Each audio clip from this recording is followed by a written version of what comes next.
آج election commission میں پاکستان تحریک انصاف کے انٹرا پارٹیز الیکشن کا کیس فکس تھا.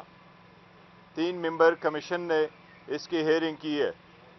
یہ وہ الیکشن کے سلسلے میں ہیں جو الیکشن ہم نے 3 مارچ کو کروائے تھے. پاکستان تحریک انصاف نے پاکستان کی 175 پولیٹیکل پارٹی میں سب سے زیادہ شاندار ٹرانسپیرنٹ الیکشن کیے تھے. ہمارے بعد بھی جن پولیٹیکل پارٹیز نے الیکشن کیے ان سب کو آئین قانون کے مطابق اپنا سرٹیفکیٹ ملا ہے، جبکہ پاکستان تحریک انصاف کو آج تک اپنا سرٹیفکیٹ نہیں ملا ہے.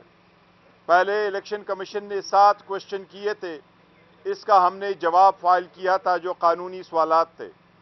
اس کے بعد کمیشن نے نوٹس دیا ہے کہ 5 بندوں نے کمپلینٹ فائل کی ہے.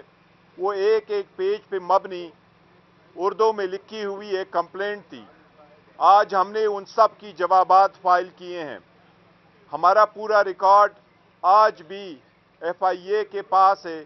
جس وقت ریڈ ہوا تھا دفتر میں وہاں سے سارا ریکارڈ لے کے گئے تھے. ہم نے کمیشن سے استدعا کی ہے کہ آرگومنٹ سے پہلے ہمارے ریکارڈ ہمارے پاس ہو. اس کیس کی ہیئرنگ اب 4 مارچ کو ہوگی. ہمیں یقین ہے انشاءاللہ اس مرتبہ پاکستان تحریک انصاف کو اپنا سرٹیفکیٹ انشاءاللہ تعالی ملے گا. دیکھو یہ 5 بندے وہی ہے جنہوں نے کسی بھی الیکشن میں پارٹیسپیٹ نہیں کیا تھا. پہلے ہمارے خلاف یہ لوگ آئے تھے. جو پہلا الیکشن سیٹ اسائیڈ ہوا، ہم نے الیکشن جب اس مرتبہ کروانے تھے تو اخبار میں ڈیٹ دیے کہ اس تاریخ کو نامینیشن پیپر کھولیں گے، اس تاریخ کو نامینیشن پیپر اویلیبل ہوں گے، اس تاریخ کو آپ جمع کر سکتے ہیں. یہ وہ سارے حضرات ہیں جن میں سے کسی ایک نے بھی الیکشن کنٹسٹ نہیں کیا. ایک جس نے چیئرمین شپ کے لیے درخواست جمع کی تھی، یہ وہ بندہ ہے جس کو پارٹی نے کب کے نکالا تھا. اس نے پارٹی کے خلاف الیکشن لڑے تھے اور یہ اکبر اس بابر کا ساتھی ہے. تو اس کے ساتھ تھا تو کوئی ایک بھی ایسا نہیں ہے. پاکستان تحریک انصاف کے جو ڈیٹا پہ رجسٹر ووٹر تھے وہ 8,50,000 سے زیادہ ہے. اس میں سے 6.5 لاکھ پاکستانی، باقی اوورسیز ہیں. ان میں سے کسی ایک نے بھی کوئی بھی شکوہ نہیں کیا کہ مجھے لیول پلینگ فیلڈ نہیں دیا. سب کے سامنے کھلا تھا. باقی ان اپوز ہوئے تھے، ایک جگہ پہ الیکشن ہوئے تھے وہ بلوچستان تھا. سارے فری فیئر ٹرانسپیرنٹ ہوئے تھے، اس لیے ان کی جو شکوہ شکایت ہے یہ بالکل بیس لیس ہے. ریکارڈ بھی موجود ہے، الیکشن کمیشن کے پاس بھی موجود ہے. لیکن الیکشن کمیشن کو ہم نے یہ کہا تھا کہ جس وقت یہ کیس ارگو ہوگا تو ہم آپ کو اس کی وائسز، ویڈیو، سارا کچھ آپ کو اسکرین کریں گے جس طرح اس وقت ریکارڈنگ ہو رہی ہے.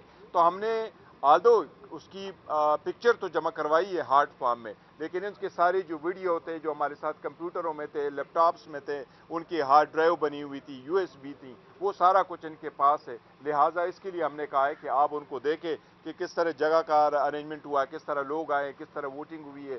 سارا پروسیس آپ خود دیکھ لیں. اس لیے ہم نے یہ ریکویسٹ کی.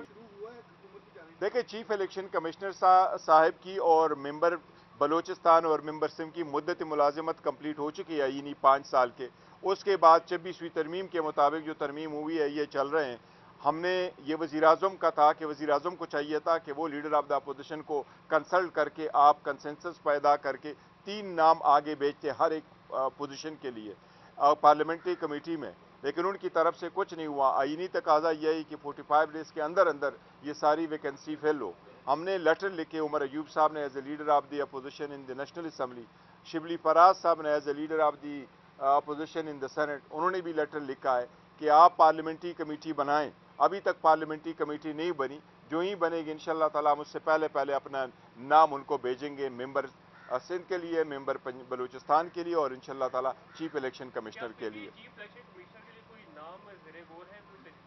نہیں، ہم ڈسکس کر رہے ہیں لیکن ابھی تک ہم نے اناؤنس نہیں کیا. اناؤنس کریں گے انشاءاللہ تو پھر آپ لوگوں کے ساتھ شیئر کریں گے. تھینک یو جی. دیکھیں نام تو ہر ایک آئینی تقاضا یہی ہے کہ ہر پوزیشن کے لیے 3 نام جائیں گے. تو ابھی ایسی چیف الیکشن کمشنر کے لیے بھی 3 نام جائیں گے. اگر کنسنسس نہیں ہوا، جو ابھی تک نہیں ہوا ہے، تو 3 نام ہماری طرف اپوزیشن کی طرف سے جائیں گے، 3 نام گورنمنٹ کی طرف سے جائیں گے. تو اسی طریقے سے 3 پوزیشن ہے تو ہر ایک کے لیے 6 نام جائیں گے تو یہ 18 نام کنسیڈر ہوں گے.